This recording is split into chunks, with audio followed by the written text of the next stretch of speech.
Allah made me not good at some things. I have a limit. I'm not good at accounting. I'm not good at remembering conversations. My mother is. My wife is very good at remembering conversations. Do you remember what you said yesterday? If I'm being honest, I don't even remember what I said 1 minute ago, if I'm being completely honest. Do you remember that game in 1992, the World Cup final? Yeah. Yeah, that was awesome. But do you remember what you said yesterday? Nope. I got nothing. There are some people that can remember some things, not remember other things. I'm good at creativity, not good at management. This is the thing. There are some people very good at organizing, but not very good at patience. Right? Happens? Usually organized people, very impatient people. It's the thing, all right?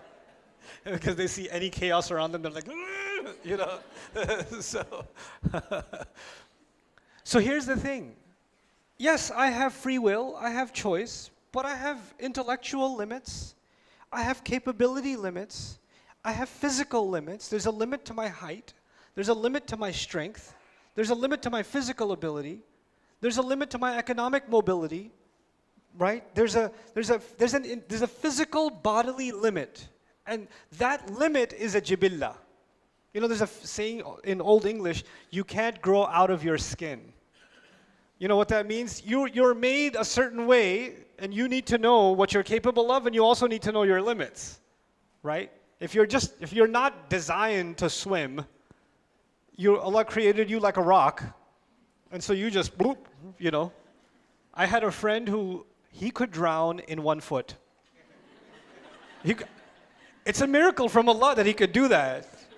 We went to this place, he went on a slide. It was a kid slide. It was a slide. You could stand up on it, your knees won't even be wet. And he's like, like what? Allah didn't make you for that, right?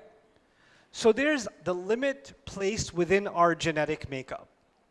There's siblings, some siblings super genius, super creative, super academic, and the other one super athlete, but don't ask him to study.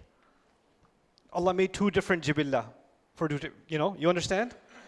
So there is this body that Allah gave us, and this mind, these genetics that Allah gave us that are all different for all of us. The path that Allah chose, that He says He guided you to a path. The path He made was unique to you. And the path He made for me was unique to me.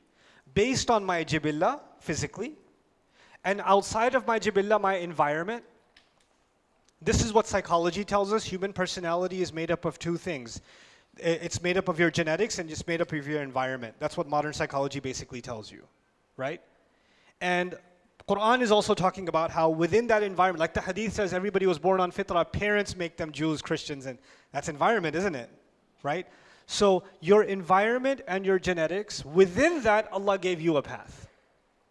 Now, a farmer who lives with his kids out on top of a mountain somewhere, and he has to choose the right path. His right path is a different one. And the manager of a multi-million-dollar organization, he's a VP or something like that, his jibillah and his path is a different one. The choices he has to make or she has to make are different ones, you understand? And so each one of them was given the right directive to come back to Allah to do the right thing, and it was put inside of them. This is the jibillah from the body point of view. But then there's the grueling test and the ruh. The ruh itself, meaning there's my physical limits, but then there's my spiritual core inside. That spiritual core also exists inside me. It also has a voice. It also has a say. And it cannot be found in the study of psychology. It cannot be found in philosophy. You can't find it in those studies. But I know it exists because you just know it does. That's the sound. That's the thing inside you that feels something when you pray. That's the thing inside someone. Incidentally, I met a woman yesterday. Before coming here, I had a craving for a donut. Don't ask me. So I went to this mall, and I'm getting in line. There's a popular donut place. I won't tell you which one. And so I'm standing in line, and this lady behind me was with her 2 kids, and she said, "Are you?" And I was like, "Yeah." And she started crying her face off. I don't know the face because she was wearing a mask, but what I could see, crying. And she had these two little kids, and she goes, I'm actually Buddhist, and I've been looking for Allah, and I've been praying to Allah, and I just found your videos, and it's helped me go through so many difficult times, and every time I pray to Allah, I just know something in my heart is taking me back to it, and I'm listening to her like, Inna hadaynahu sabil. Allah put something inside you, this ruh inside you, it knows where it came from. And it knows it was guided, it was put with a guidance to go back. So it's always finding a way back. Inna hadaynahu sabil. So this is actually the test of the ruh itself.